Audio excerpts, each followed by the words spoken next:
If I play you a song, would you trade that ticket for it? The voice rose from behind the espresso counter, soft but resolute. Every eye in the cafe turned toward the young black waitress Maya Williams, her hands still scented with coffee, her uniform ironed to perfection. At table 7, Charles Davenport looked up, frowned slightly, then smiled as if he'd just heard the most intriguing thing all morning. Rebecca, his wife, halted her spoon mid-air. The space sagged for a beat, taut as a bowstring before the first note sounds. Morning in Harlem spilled through the fogged glass panes, draping the Gatehouse Cafe in cool light and the rich aroma of roasted coffee. Maya Williams wiped down the last table, her ear cocked toward the television mounted on the wall. On the screen, a new program was being introduced.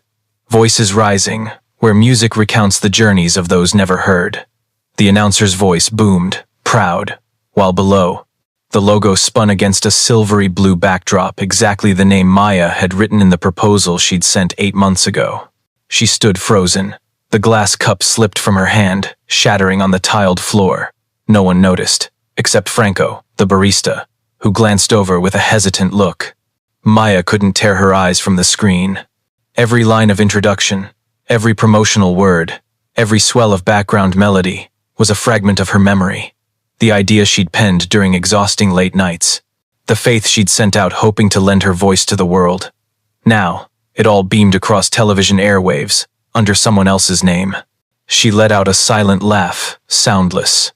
Inside, an emptiness crept in like cold wind. Voices Rising. That name had once been a prayer. Now, it rang like an obituary for her own dream. Franco set a cappuccino gently beside her, but Maya didn't stir. The spoon clinked softly against the cup's rim, blending into the ad's ongoing music, a strange piano piece. But as the first notes rang out, her heart clenched. It was the melody from her childhood, the lullaby her mother sang on power outage nights, in their cramped old apartment. She'd thought she'd forgotten it. Now, it returned, polished, orchestrated elaborately, and tied to the brand of those who'd once rejected her. No one said a word. Patrons continued their breakfasts, laughter mingling with the clink of spoons on plates. But in Maya's mind, all sounds dissolved. Only the music remained, and a suffocating sensation, as if someone were strangling her chest with her own past. She sat down, opened her laptop. On the screen, the old email to the Caldwell Foundation lingered in her sent folder. Proposal. Voices Rising, connecting communities through music. No reply. Not even a thank you. Now, that idea had become a national program. She touched the keyboard, but her fingers trembled with rage. Inside her, it wasn't just theft. It was the humiliation of being erased. Outside, snow began to fall, scattering thin flakes onto the sidewalk. She typed 4 words into the blank compose box. We need to talk. No subject, no greeting. Just that. Then she closed the laptop, breathed deep. Franco called her name, but she didn't respond. In that moment, Maya realized something had shifted irreversibly. The world was no longer simply a place where people sang. It was a place where people chose who got heard, who got forgotten. And if they could steal her music, she would reclaim it not with her voice, but with the truth. The wind outside whipped through the door crack, carrying the ad's final echo as it ended. A strange hush settled over the cafe. Maya gripped the still warm cup, her eyes fixed on the fogged glass. In the reflection, she no longer saw a server but a musician who had just found her reason to play the first song of her life. Dear beloved audience, pause for a moment to hit subscribe to the channel before diving into the main story, but only if you truly empathize with what I'm sharing here. And leave a comment below letting me know where you're watching from and what time it is now. It's fascinating to see everyone from all over joining us. 3 days later, New York's sky hung leaden gray, cold gusts lashing the avenue as if to sweep away anything fragile. Maya left her shift early, her mind still swirling with the 4 words she'd sent. We need to talk. No response. Until that afternoon, when a call came from an unknown number, the man's voice introducing himself curtly. This is Robert Delancey, media representative for the Caldwell Foundation. We need to meet. They arranged at an upscale cafe near Lincoln Square. The air inside smelled of leather and expensive Italian coffee. Delancey arrived on time, impeccable suit, a smile so polite it bordered on icy. He didn't drink coffee, just stirred his lemonade with a silver spoon, his eyes appraising her like merchandise. He spoke of collaboration opportunities, of how Voices Rising was making national waves, and that it would be a shame if the audience never knew the idea originated with you. The words landed like velvet-wrapped stones. He offered Maya an honorary consultant role, with $50,000 and special acknowledgement in the credits. Maya sat still, watching steam rise from her cooling coffee. Outside, pedestrians hurried by, coats clutched tight, none hearing the bargain unfolding. She understood his intent clearly. They didn't need her. They needed her silence. One signature would legitimize it all. Delancey continued, his voice steady, like selling a luxury item. He called this soft justice, a way to bring your dream to more people. Each phrase tightened her heart. She recalled those nights in the old apartment, serving late shifts while typing the proposal on her battered laptop, believing that if she wrote with all her faith, the world would listen. And now, that faith was priced at a check. She looked up, eyes direct. Not a word, just a slight nod enough for him to mistake as agreement. Delancey smiled, pulled a slim leather portfolio across the table. Whenever you're ready, just sign. No one wants this dragged out. Maya didn't touch the papers. As he left, his expensive cologne lingered like a stain in the air. She opened her bag, pulled out her phone, intending to delete the old email. But the screen lit up before she could tap. An anonymous message. No text, just an attached audio file. She plugged in her earbuds. Piano notes rang out, raw and slow, as if recorded in an empty room. Just the first few bars. But Maya froze. It was the melody from the ad, her mother's lullaby. This time, unorchestrated, unpolished, just real human sound, trembling, laced with the player's breaths. She rewound it multiple times, heart pounding. At the end, a soft cough, and a voice blurred by static. Gloria Williams, take 2. Maya dropped the phone, her body going cold. That name, her mother's name in a recording she'd never known. Who sent it, and why now? She sat for a long time, streetlights reflecting on the table in ink-like blotches. In her mind, disjointed pieces began to connect. The stolen idea, the hijacked melody, and now proof of the hands that made it. Outside, snow fell again. Maya tucked the earbuds into her pocket, her eyes following the white flakes slanting through the window frame. For the first time, she knew for sure. A deeper story was buried, and she was the only one who could unearth it.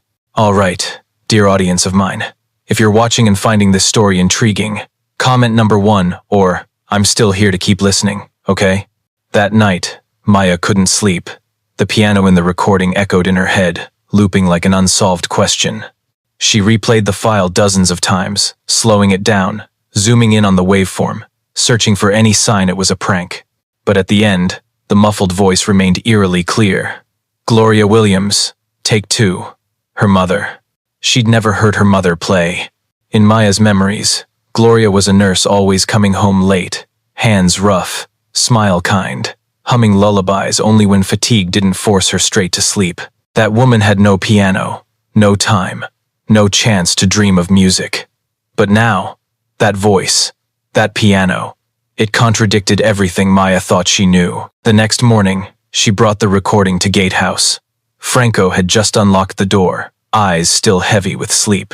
Maya explained briefly, then opened her phone and let him listen. As the music played, Franco's face slowly changed. Any metadata? He asked softly. She nodded. They sat behind the counter, checking the file info. The last line appeared. Uploader, P. Whitaker, Caldwell Conservatory Archive Server. The name twisted her heart. Paul Whitaker, her high school music teacher, who'd encouraged her to audition for the conservatory. He'd vanished after sudden retirement, no one knowing where. Yet now, his account linked to a recording bearing her mother's voice. Franco traced the server address. It's from the old conservatory archive, he said. Only insiders have access. Maya met his eyes, a spark of resolve flashing.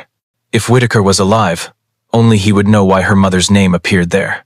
She began searching everything possible. Hospital records where her mother had worked, old directories, local libraries.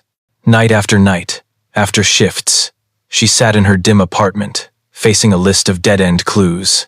Until one evening, calling a nursing home in upstate Hudson, an elderly nurse's voice rose. "Mr. Whitaker." "Yes, he's still here." "He's frail, but he recognizes a few old faces." The answer stunned her. Everything suddenly took shape. She got the address, scribbled it on her palm. Outside the window, the city glittered with voices rising billboards, each screen reminding her the truth was wrapped in glamour. On the way home, Maya stopped at the small church her mother once attended. In the corner, the old organ gathered dust. She placed her hands on the yellowed ivory keys. A hoarse sound emerged, matching the tone in the recording exactly. It felt like her mother's hand touching her across time. She closed her eyes, letting the sound echo into her heart. Now, every piece had direction. A forgotten song, a buried voice, a teacher holding the key. And at the center was her, the only one with enough memory to recognize that melody had ever existed. As she left the church, snow fell thicker. She pulled her coat tight, walking through smeared golden lights. In her pocket, the phone looped the recording. Each time the piano sounded, she felt closer to something, not just truth, but the missing piece of her own life. Tomorrow she'd head to Hudson. Whatever the answer, she'd hear it with her own ears. The train to Hudson departed at dawn. The city still slumbered, chill seeping through the car doors. Maya sat by the window, hands clasped tight around her bag. Inside, the printed metadata, a USB with the recording, and Paul Whitaker's faded business card she'd kept from high school. All she had now was memory and a chain of unanswered questions. 3 hours later, she stepped into a snow-blanketed small town. The nursing home nestled on a hillside, so quiet only wind through pines whispered. Maya paused at the entrance, heart racing. The elderly nurse she'd called greeted her with a faint smile. "He's very weak, but he still remembers old students. He talks about music every day." The small room at the hall's end smelled of antiseptic and damp wood. Whitaker sat by the window, frame gaunt, hair snow-white, hands resting lightly on his lap as if feeling some lingering rhythm.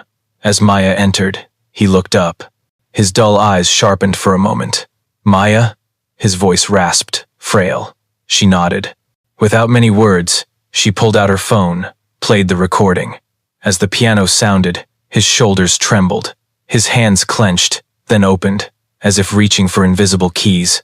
When the melody ended, he stayed silent a long time, then whispered, "I thought no one remembered that piece anymore." Maya gripped the phone. "It was my mother, wasn't it?" He nodded faintly. "Gloria Williams. She auditioned in 1989, one of the first sessions I held for the community talent program. No one expected her a young nurse, hands still inked with charts. But when she played that prelude, the whole room went dead silent." He paused, eyes distant. She had the hands of a born artist, buried by life. Maya went still. She'd never heard this. Her mother had never spoken of music, as if it were a sealed part of her life. "Why is the recording in the Caldwell Conservatory archive?" she asked. Whitaker gave a wry smile, bitter-tinged. "Because she was supposed to get into the internship program. But the board, they said we need brighter faces for the brochure. They took the recording, kept it to train other students. She vanished. I protested, so they transferred me." The room sank into silence. Maya looked at him, seeing in his aged eyes a lifetime's regret. He sighed, leaning slightly to pull an old envelope from the drawer. "I've kept this for years. I didn't send it, thinking no one needed to hear anymore." Inside was a handwritten score title, "The Quiet Home."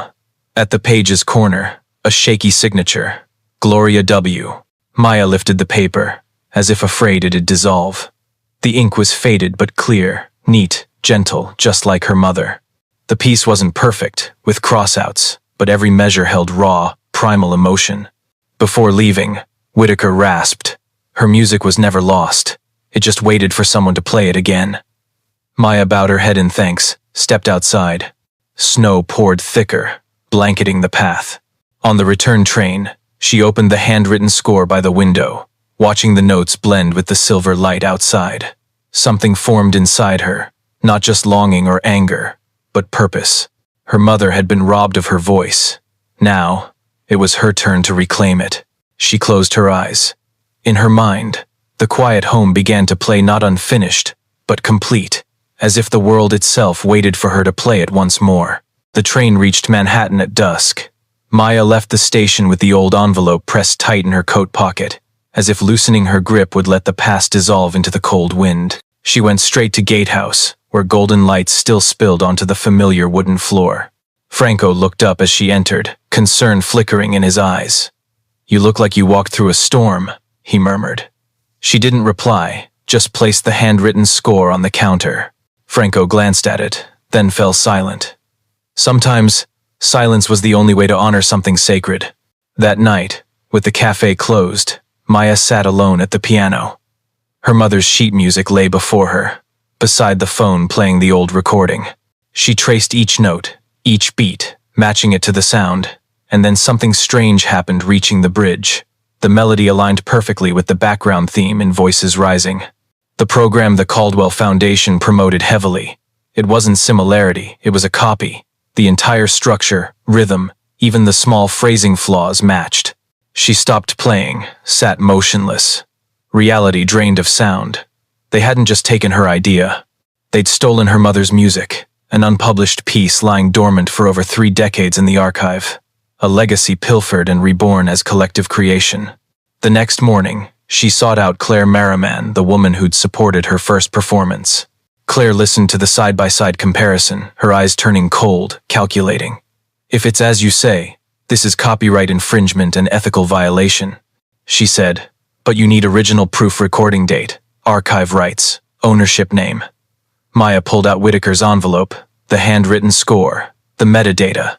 Claire read for a long time, then whispered, "This is the thread.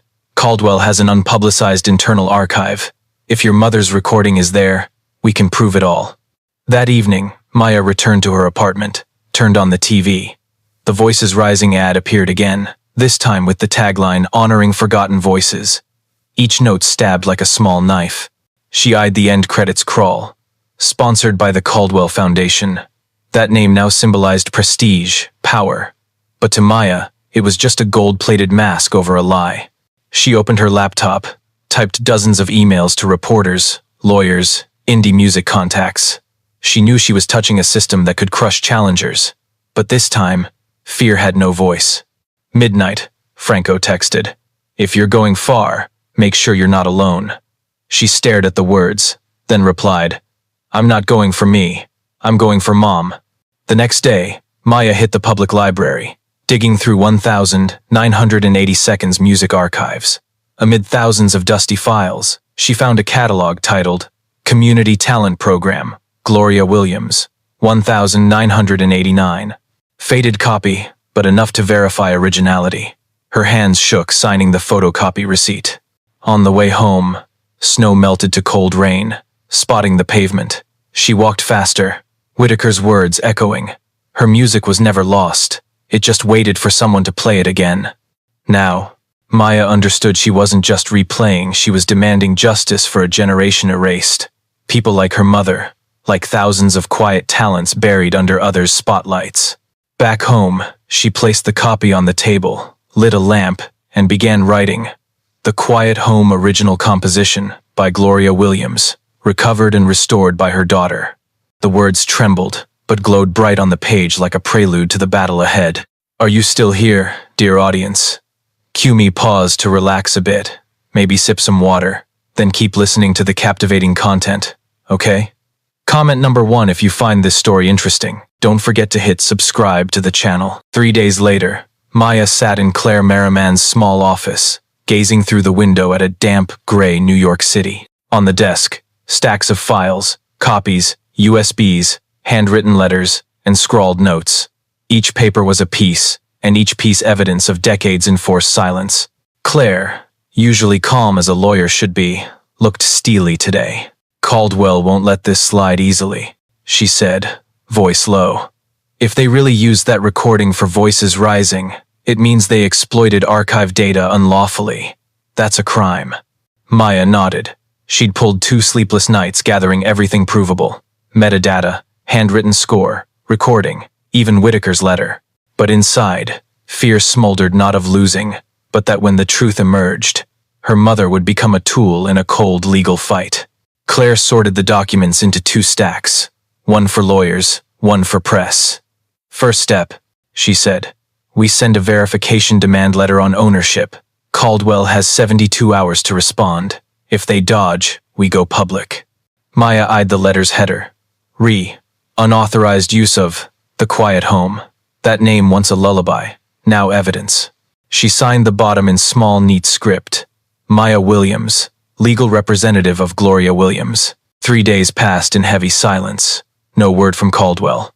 Then, precisely on Wednesday morning, a thick envelope arrived at Claire's office. Inside, a letter from Caldwell Foundation's legal department. The first line read, "No evidence indicates the piece, The Quiet Home, belongs to the named individual. The aforementioned recording is a collaborative product of the 1989 training program." A cold, tidy denial, drafted to erase memory. Maya read it through, fists clenched. She'd braced for denial, but not this brazen. Claire flipped to page 2, eyes darkening. They attached a usage rights memo with forged signatures, she said. They're even faking records to legitimize the theft. Inside her, something snapped. Not fear, but the limit of endurance. That afternoon, Maya went to Gatehouse. Franco saw her face, understood instantly. He poured tea without asking. "Still no press conference?" he murmured. "Not yet," she replied. "If I speak now, they'll call me fame-seeking. I need something undeniable." "Then find who unlocked the archive," Franco said. "If there's an original, it's there." The idea halted her. In the metadata email, the uploader, P. Whitaker, was the sole clue. But Whitaker had said he lost access upon leaving the conservatory. So who uploaded it recently? She opened her laptop, accessed Caldwell's public intranet. They didn't publicize the archive, but there was a honorary contributors section listing past access accounts. One name jumped out. C. Davenport. Her heart stabbed. Charles Davenport, the man who'd smirked at her in the café, the ticket holder who'd started it all. No coincidence. He was a Caldwell Foundation board member. Her two worlds, the café and the conservatory, were bound in a loop of power and humiliation. That evening, she went to the hall where Caldwell hosted a fundraiser. Under crystal chandeliers, tuxedoed guests raised glasses, chatting artistic innovation. Maya slipped through the crowd like a shadow. On stage, Davenport spoke of reviving lost musical works. Precisely as the background music swelled The Quiet Home, the stolen version, she felt her chest constrict. As the event ended, she blocked him in the backstage hall. Their eyes met, a silence stretching like a decade. She said nothing, just pressed the USB with the original recording into his hand, then walked away. Inside the USB, 2 files, the 1989 recording and the Voices Rising broadcast, perfectly matched. That night, back home, she opened the window overlooking the city. Thousands of lights, thousands of people, each telling their story. But voices like her mother's, like hers, often got erased. She understood. This fight wasn't just for one dead woman's honor, but for the right to exist for souls left behind elite doors of academies and money. She sat at the piano, opened her mother's score, and played from the start. As each note sounded, she recorded it not for posting, not for fame, but to preserve a version that couldn't be taken. The piano filled the apartment, then merged into the night. Outside, snow began falling again. But this time, it wasn't cold. It carried the sound of rising. News spread faster than she imagined. 2 days after the gala, an anonymous video surfaced online, the side-by-side audio of the 1989 original, The Quiet Home, and the commercial version in Voices Rising. Waveforms matched exactly. No caption, just 3 words. Who is the author? Within 24 hours, the clip hit over 1 million views, shared by indie musicians and major music outlets. Caldwell Foundation stayed silent, but that silence became confession. Maya didn't claim she leaked the clip, though Claire guessed. She only said, "I don't want them knowing my next move." For while media debated, she aimed elsewhere, retrieving the original from Caldwell's archive, the one piece of proof still unseen. That night, rain poured over Manhattan. Maya donned a black coat, slipped through the conservatory's side gate. Claire had arranged her a visiting researcher pass legit enough for the archive without suspicion. Franco came along, handling the camera and timing watch. They traversed long halls where each tile reflected pale neon. The heavy steel door at the end bore a small plaque, Archival Room 3B. Franco punched in the password from Claire's instructions. The door clicked open, dry and sharp. Inside, a world of past hundreds of hard drives, tape reels, faded labels, unreleased recordings. Maya found the cabinet labeled Community Talent Program 1989. Within, gray tapes blurred with ink, but one bore a faint scrawl, Gloria W. Her hands shook, lifting it. The original, undigitized, still dusted with time. Franco plugged in a portable recorder to the player. Static hissed, then music flooded the room. Not the cold commercial mix, but a woman's living sound, raw with emotion, trading her world for freedom's touch. In that instant, Maya wasn't listening. She was 8 again, at her mother's feet, hearing heartbeat for melody. She digitized it carefully, saving to 3 devices. As they left the building, dawn neared. Franco said quietly, "If they find out, you could get sued." Maya gave a faint smile. "They stole first. I'm just taking back what's my mother's." 3 days later, the New York Herald ran an exclusive. Woman discovers mother's music used without permission in $1 million project. The article featured a photo of Maya at the piano, eyes direct, serene, resolute. The final caption quoted her, "Music doesn't need permission to live again." Public outcry exploded. Black, Latin musicians, rejected artists voiced support. Online, they dubbed her the awakener of forgotten music. Claire booked her first NPR interview, where Maya recounted the full journey from Gatehouse Café to the 1989 recording.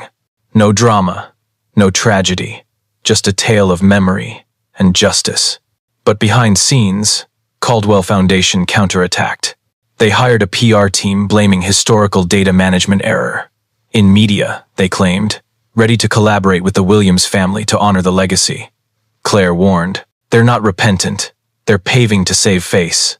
Maya understood. Her anger no longer erupted, it had turned cold, precise. Instead of reacting, she acted. She organized a public concert in Marcus Garvey Park, where her mother taught her first notes on church wood. No ads, no sponsors, just a small wooden sign. The Quiet Home Original, first replay night. That afternoon, hundreds arrived. An old piano sat mid-grass, circled by silent sitters. Franco brought the recorder. Claire stood back with the crowd. Kayla, Maya's niece, held the original score. As streetlights flickered on, Maya sat, fingers lightly touching keys. Sound emerged, soft, then strong, then fierce as crashing waves. No gap between past and present. Gloria's notes lived through her daughter's hands, spilling into autumn air. Wind carried the piano across the park, into every street corner. As the final chord rang, the crowd rose, wordless. Only applause spread, deep, slow, like ritual. That night, local TV aired a spectator-filmed clip, headline, "When a Song Finds Its Way Home." In a blurred frame, Maya bowed her head, tears falling on keys. No anger left, just peace. The next morning, Franco texted, "Clip hit 3 million views in 8 hours. Caldwell just announced a scholarship fund in Gloria Williams's name." Maya read, then pocketed her phone. She neither smiled nor cried, just gazed out the window, where morning light glinted on the old piano keys in her small apartment. She knew justice never came full, but her mother's music had found its place in the world, no longer hidden, no longer stolen. And in that moment, amid the still bustling city, Maya touched the piano, struck a new chord, not the quiet home, but the start of her own. Another song forming, not of loss, but freedom. Fame hit like a storm. In weeks, Maya Williams's name appeared everywhere. Front pages, late-night talk shows, clipped videos with number "The Quiet Home." Music mags called her the quiet heir to America's jazz soul. Art schools vied for her lectures or collabs. But as the world cheered, Maya felt a quiet weariness eroding her. This success tasted metallic, laced with struggle's smoke, cold nights before spotlights. She realized she no longer played freely. Every sound now recorded, edited, dissected. Each time her hands met keys, someone out there counted views. One morning, Claire brought fresh news.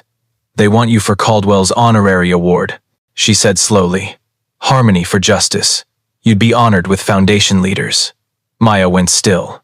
Her mother's name used to gild the very people who'd stolen her music. I don't want honor, she whispered. I just want an apology. Claire sighed. I get it, but refusing lets them spin the narrative. We need to step on their stage but speak our language. The ceremony was at Lincoln Center, grand, glittering, the hall filled with art world power players. Backstage, under blinding lights, Maya stood in a simple black dress. Franco and Kayla sat third row. Claire waited stage side, eyes reassuring. As the MC announced her, applause thundered.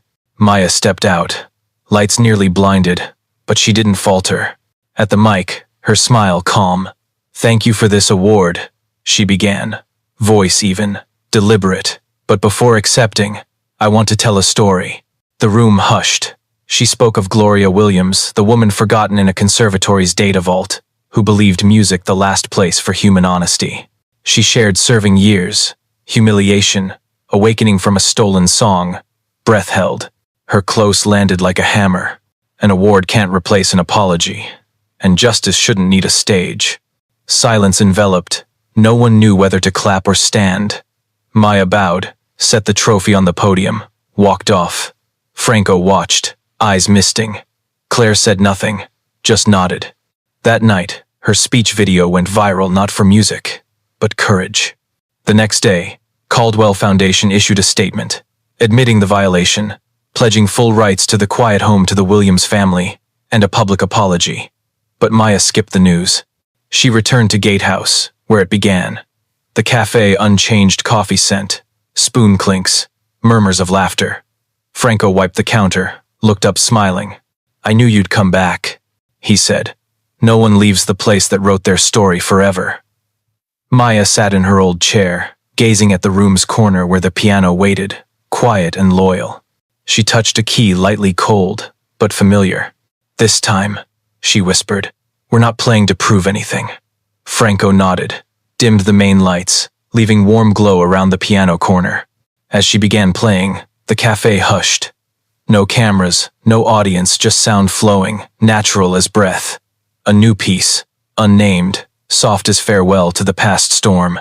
As the final notes faded, Franco asked, what's next for you? Maya looked up, eyes softening. I'll start a small academy, for people like my mom, for those not chosen, but with something to say. In the weeks after, she turned idea to action. An old Harlem church renovated, her mother's piano at center.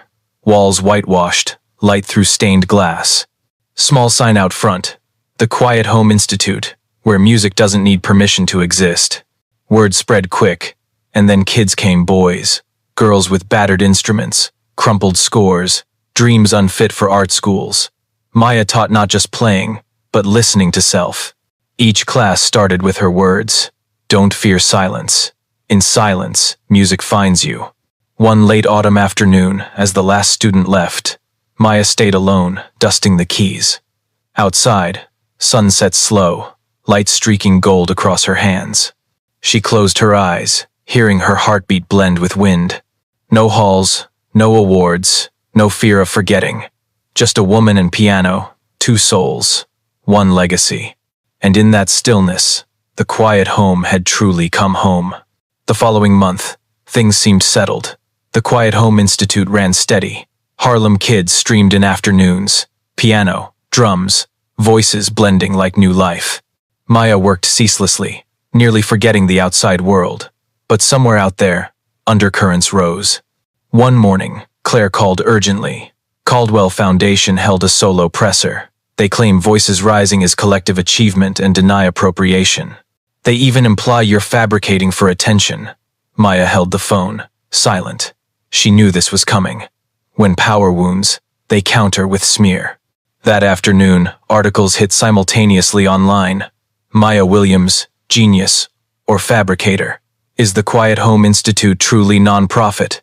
Comments flooded, sides raging. Half hailed her justice icon, half accused exploiting sentiment. Maya didn't read, but Franco did. He printed a comment page, set it down.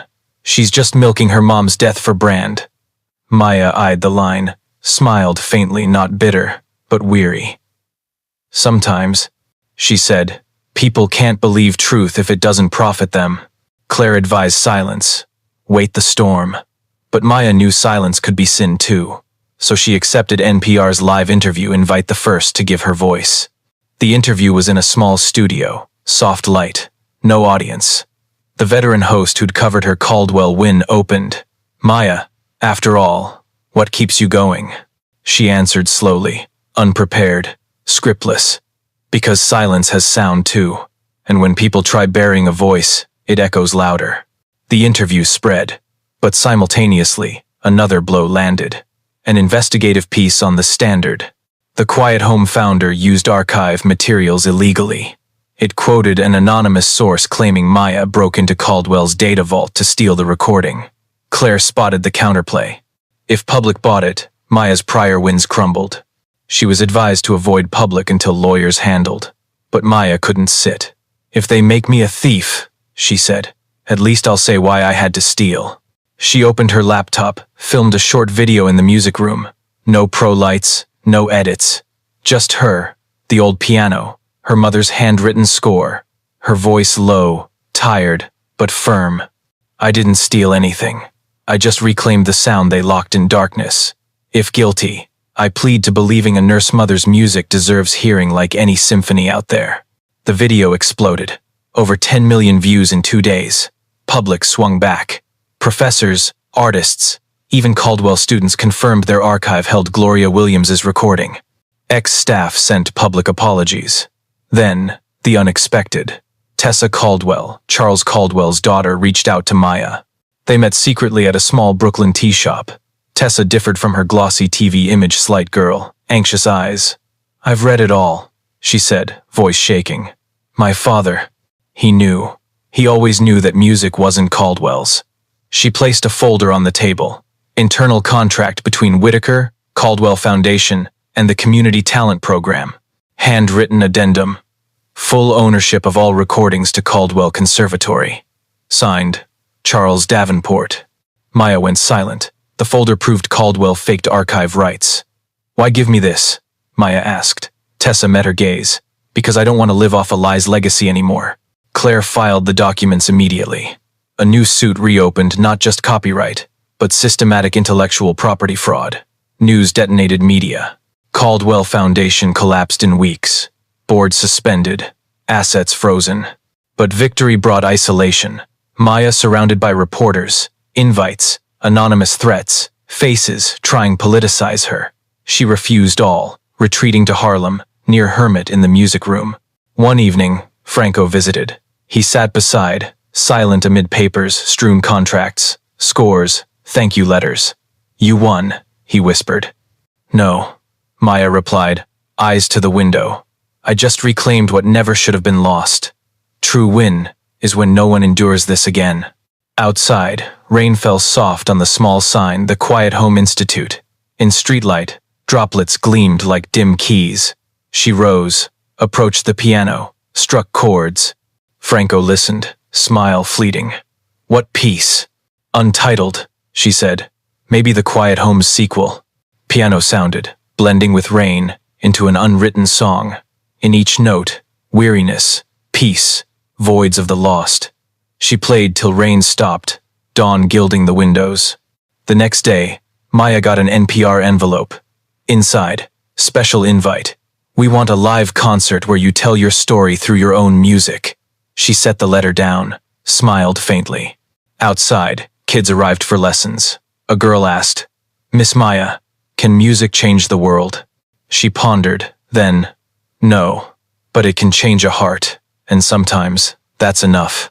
That afternoon, as piano filled the room, Maya glanced at her mother's framed photo on the wall. Gloria's shadow blurred in light, as if smiling. She nodded softly, played on. The music didn't end, it unfolded, endless, like a life still writing itself. 10 weeks post-suit, as press cooled, Maya accepted the NPR invite. They planned special. The Quiet Home, a return to sound. Live concert blending story and musical reportage. Maya didn't reply instantly. Years taught her every spotlight had price, and sometimes, That price was peace. But she thought of the kids, her mother, notes once jailed in silence. She agreed. The performance planned meticulously. Venue: NPR's small D.C. concert hall, under 100 seats. Audience curated: music teachers, art students, a few who'd written thanks post, voices rising. No wings, no blaze lights, just simple stage, glossy black Steinway grand, mic by keys. Just do what you do, the director said. No acting, no monologuing. Play. 3 days pre-broadcast, Maya arrived early to rehearse. Franco joined. He stood back row, quiet as she ran scales, tuned chords. Her chosen piece, Home Variation No. 1, built on 8 bars from Whitaker's final sketch. She didn't rewrite, just expanded, each transition a breath, the breaths of those who'd crossed her life. Rehearsal morning, Maya woke in her Harlem apartment to odd peace. Winter light filtered curtains, dust motes hung like unsounded notes. She brewed tea, donned the triangle necklace. Franco gifted, caught the train to Penn Station. Aboard, unrecognized. She liked that anonymous again, at least hours. At NPR, Claire waited with crew. Claire had softened, less rushed, less sharp, eyes bright with Faith's gentleness. "Ready?" she asked. Maya smiled. "Never, but we'll play." They hugged briefly. Concert started 7 p.m. Lights dimmed. Host emerged. Voice slow, clear. "Tonight no scandals, no fame. We hear a woman who found sound in silence." Then he called Maya on stage. She stepped into soft applause. No cheers, just respect's hum. Maya bowed, sat, breathed deep, hands on keys, fingers trembled lightly. Not fear, knowing she touched real. Music began with sparse chords, tiny as whispers. A motif repeated, shifting slow from Mother's lullaby to Harlem jazz, then arpeggios like rolling trains. She told in music: Gatehouse Café, fateful ticket trade, airport, humiliation, then triumph. Each left-hand bass note pressed audience felt suppressed rage. Each right hand glide upward, hope sounded. Mid-piece, she paused, looked up, spoke rare, brief words. "This music isn't to forget the past. It's how I remember my mother, those who listened when the world turned away." Then played on. Finale, long crescendo, fierce, releasing. Final chord held, fingers lingering, letting reverb stretch. Room dead still. Then applause erupted, not frantic, but thick, heavy, layered emotion. Some stood, tears streaming. Franco, back row, nodded, lips tight against feeling. Claire whispered to director, "We just captured history." Eng. Broadcast hitnet that night. No captions, no effects, just sound. Maya's face in golden light. In 48 hours, over 20 million views. Not just U.S., London, Lagos, Manila, Hanoi. Shared not curiosity, but familiarity. Silence, hurt, rising through music. Hundreds of emails flooded the Quiet Home Institute. Funding please, volunteer offers, simples. "I cried hearing you play. Thanks for reminding us we have voices too." A week later, NPR announced Maya's concert most replayed of the year. Invites poured. Women in Arts Conference, UNESCO on Community Music Ed. But Maya delayed replies. She knew this moment needed holding a rest after climax. Breath continuing. She returned to Harlem, resumed kids' classes.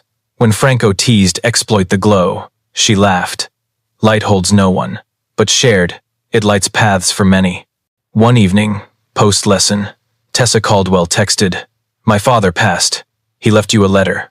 I'll bring it." 3 days later, Tessa arrived. Handwritten note, scrawled, clearly last days.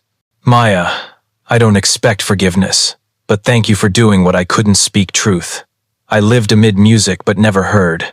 You forced me to listen." Maya read, folded, no tears, just whispered, "He finally heard."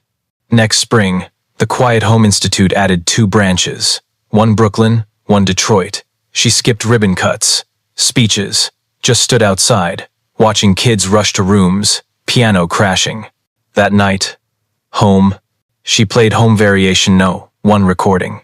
Each note now meant different. No longer loss's song, but existence's testimony. She smiled, hands to keys. No crowds, no cams. Just Maya, woman once mocked for dreaming, at old piano, playing for self. Sound softened, dissolved into air. Outside, city bustled, but in small room, music found final shelter mid-silence, mid-familiar heartbeat no longer fearing. March the following year. Harlem swam in cold sun and chalk dust from ancient elms. Maya stepped from her apartment in thin coat, clutching a folder proposals to expand her community music fund. Post-NPR performance, her name everywhere. But instead of vanishing in interview award whirl, Maya did opposite. Silence and build. She funneled every sponsorship dollar to hire teachers, buy instruments, set free mini studio for low-income teens. Project named Home Resonance. To Maya, not program, but promise music no longer packaged for privileged few. That morning, city culture depth meeting. Not bad, but not easy. Leaving the building, Maya saw Franco waiting by his old truck, thick envelope in hand. Someone for you, he said, eyes grave. No sender address, just from the north. Maya took it, heart tightening unbidden. Inside, stack handwritten scores, scrawled measures, yellowed paper, tied red thread, top page blurred ink. For Gloria, 1,989. Below, signature, P. Whitaker. She froze. Paul Whitaker, the teacher she'd visited pre-passing. She flipped pages, recognizing odd but emotional lines, like scribbled in hospital mid-gasp breaths. Not just music. Attached letter. Shaky script. Maya, if you read this, I'm gone. One thing I never told you. In 1989, your mother Gloria came to me. Not as nurse then, but trial singer at Caldwell Conservatory. She had astonishing hands, but rejected. Not technique, skin color, background. I tried keeping her audition tape, against destruction order. Failed. 10 years later, teaching you, I saw your hands hit her exact positions, but I dared not say. Feared hurting you. This piece, the Northern Hymn, is what she wrote post-rejection. She sent it me with note. If one day my daughter touches keys, give her this. Sorry for waiting too long. Maya sat stock still. Around. City sounds in wind horns, laughter, footsteps on sidewalk, but she heard only her pulse. Her mother composed. Her mother dreamed, discarded. She touched the paper lightly, feeling past's warmth. Her whole life a quest for own voice. Now realized it stemmed from a woman silenced lifelong. That evening, she brought the score to Gatehouse. Franco closed early. They sat in familiar space, light casting on pale yellow walls. Maya spread the music. Complex melody, classical gospel blend, odd accents like gasps. She placed hands on keys. Sound emerged strange, powerful, desirous, not for show, but hearing in solitude. Reaching end, her hands shook. Franco wordless, eyes teary. You must release this, he said finally. Maya shook head. No, it's not mine. It's Mom's. But then she realized if Gloria sent it to another, she wanted it heard, even through daughter's hands. That night, Maya worked. She transcribed each note, modernized, added light harmony, kept core melody. New version, Northern Requiem. Tribute not just Gloria, but all muted voices. A week later, sent mix to Claire. Hours later, Claire called, moved. Maya, know what? Lincoln Center wants a memorial night for forgotten women composers. They want you leading, using this as centerpiece. She paused long. I don't want commercialization, she said. Every player women rejected or unrecognized. Claire softly. If that's your wish, I'll arrange. Hanging up, Maya knew new journey opened, not saving fame, but returning voice to those chanceless. Over next 3 months, she selected musicians. 70-year-old cellist from church orchestra, 20-year-old blind harpist by memory, single Puerto Rican mom strumming guitar like life story. All shared one thing forgotten. First rehearsal day, they gathered in Old Harlem Church. Maya centered, Northern Requiem on stand. As she lowered hand, orchestra sounded.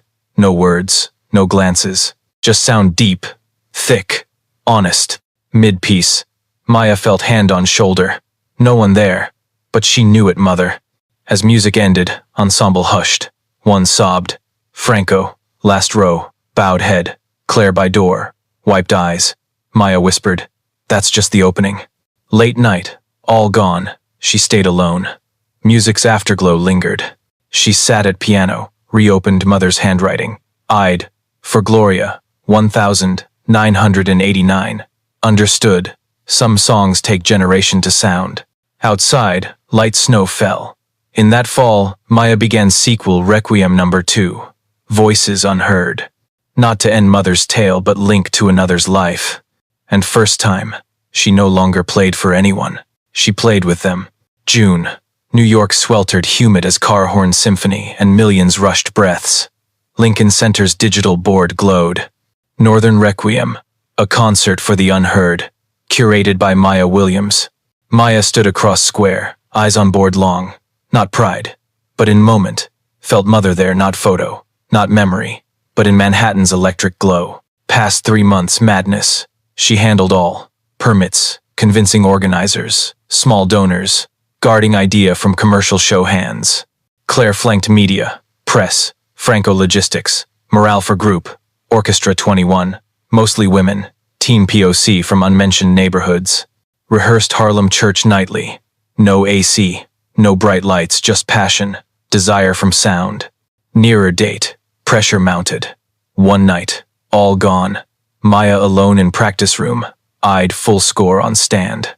Mother's left piece, expanded 3 movements, weaving gospel, jazz, classical, each, memory, silence, resistance, return, poured soul in, but feared. If audience misunderstand, if just curiosity for her, Franco neared, set coffee down, soft. No one plays blood and tears music fearing. She nodded faintly, words clung to performance day. That morning, Lincoln Center unusual. No red carpet, no flashes, just plain wood seats, hundreds queuing square. Crowd, familiar faces. Kayla, taller now, beaming. Devin in simple black suit, clutching first score she gifted. Home resonance kids waving non-stop. As concert hall doors opened, city noise vanished. Inside, simple dim white light, orchestra circled grand piano, no conductor. Maya centered, shoulders straight, eyes calm, breathed deep. Whispers ceased. Then piano sounded. Opening. Small chord, breaking like newborn breath. She let violins join, then cellos, gospel from rear choir. Music flooded room, slow, thick, true till audience held breath. None knew exactly what music said, but all felt inner touch, old pain, faint faith, forgotten memory. Second movement, resistance, exploded. Drums, bass, piano wove rage, desire, dialogue. Maya struck full body, hair wild, back sweat-soaked. Each note ripped from her, no show truth. Moment, thought heard mother's voice, faint in harmony. Keep playing, child. Final movement, return, quieted. She slowed, let orchestra fade, piano solo.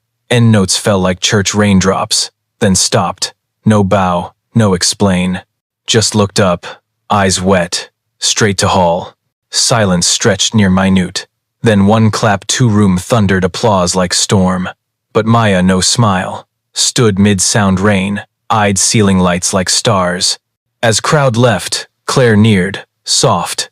No, NPR filmed full, want uncut broadcast. Say not performance, prayer. Maya whispered, yes, prayer to be heard. 3 days later, Northern Requiem aired nationwide. Majors praised, but Maya unread. Returned Harlem, origins. Opened gatehouse door, Franco counterwiping. He smiled wordless. Sat together. She phone played recording. Music spreading café. Patrons hushed, listened. Elderly woman wept. Boy tapped rhythm. Piano wove espresso cups. Coffee scent. Simple sacred scene. Final chord faded. Maya stopped music. Soft. That's my mother's voice. And ours. Franco nodded, eyes shining. That night, Maya penned short letter to Lincoln Center board. Thanks for letting a story be heard. But remember, thousands more stories mic-less, stageless. Don't make them wait 30 years. Week later, City announced, Sound of Home, Lincoln Center Maya Fund collab, free community concerts for working-class teens, invited as art advisor.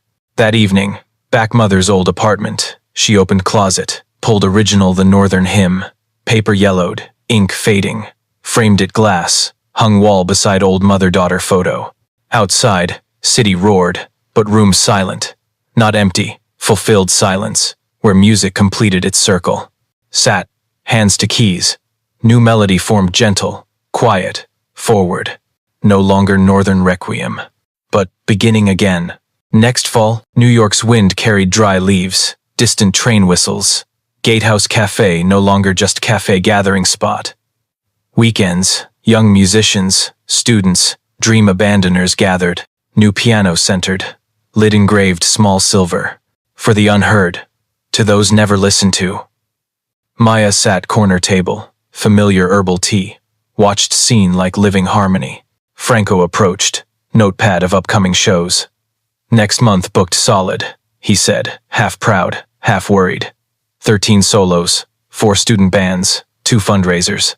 Maya smiled, soft. That's real music, not charts, but hearts. All gone, she sat at piano.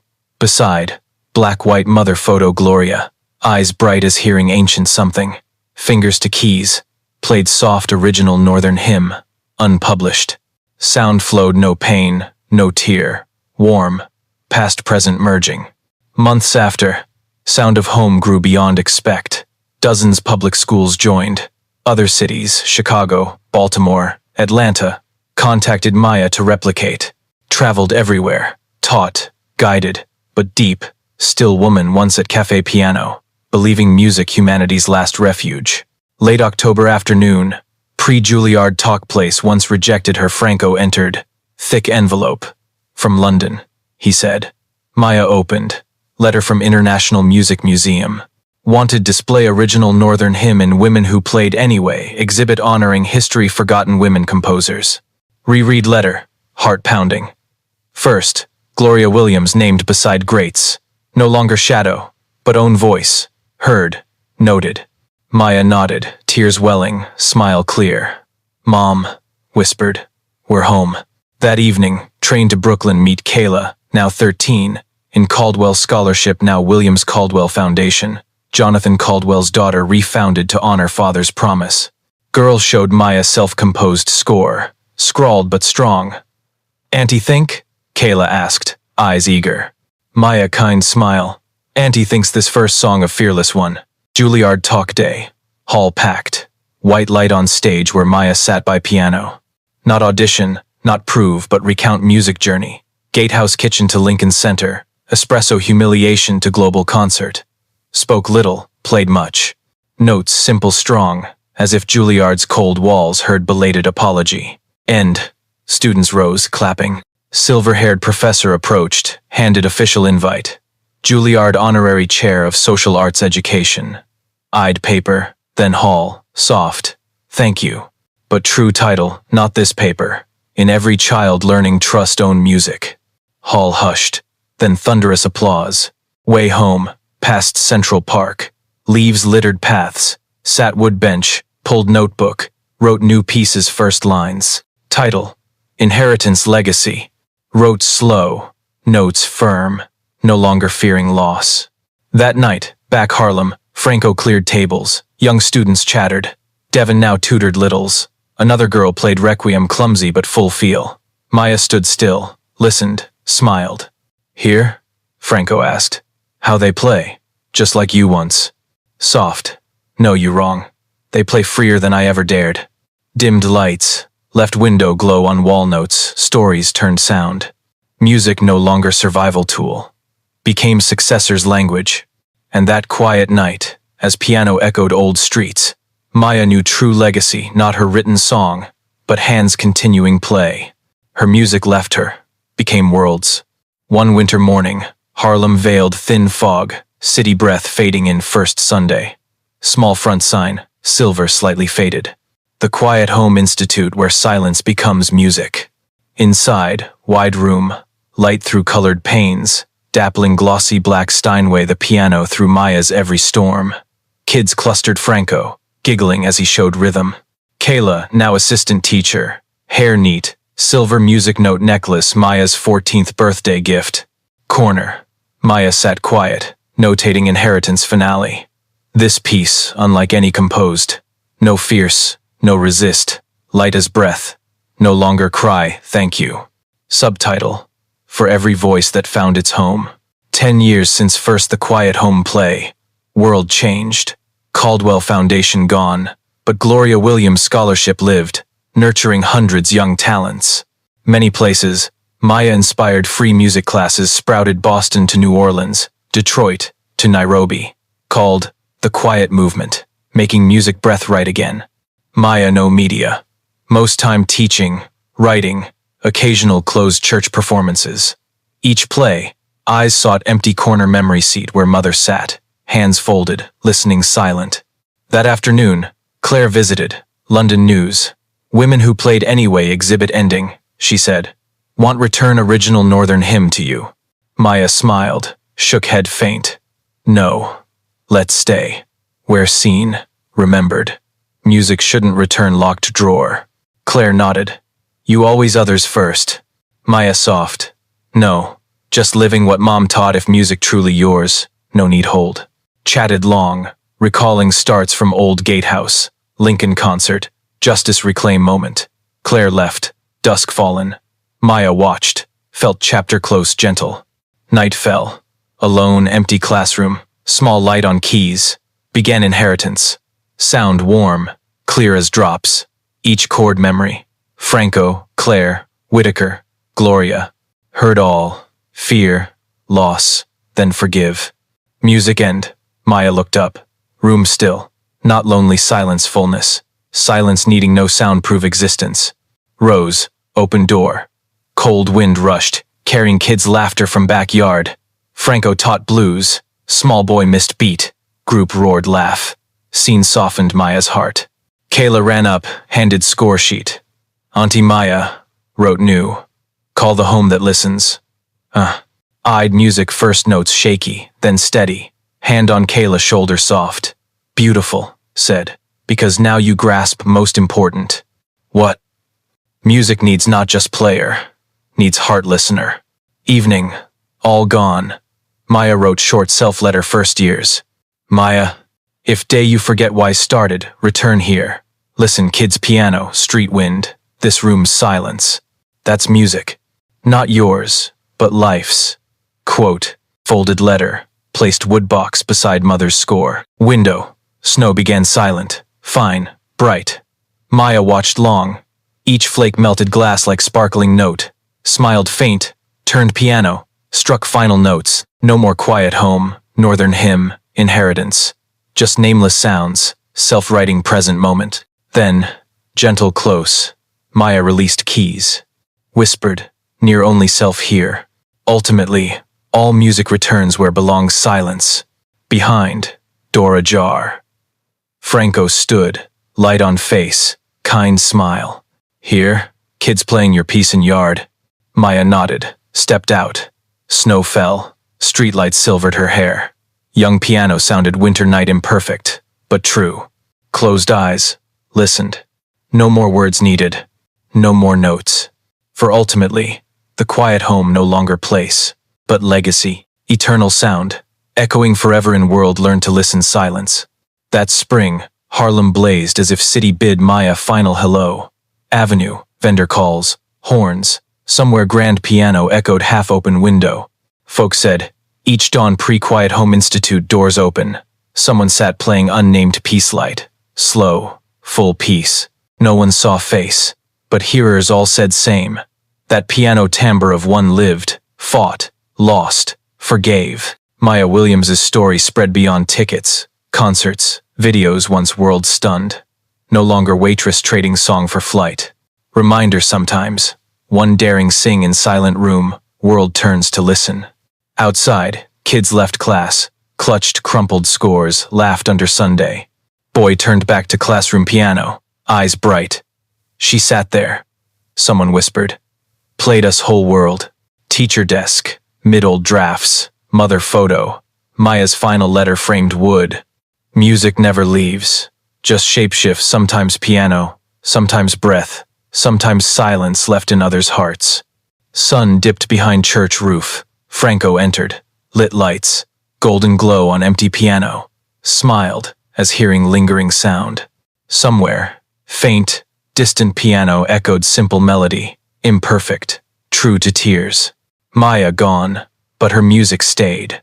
Not concert halls or big shows, but every Harlem breath, every child daring believe. If song and heart, wait no permission, play it. And as final sound dissolved air, only silence left. Beautiful silence, music full, eternal.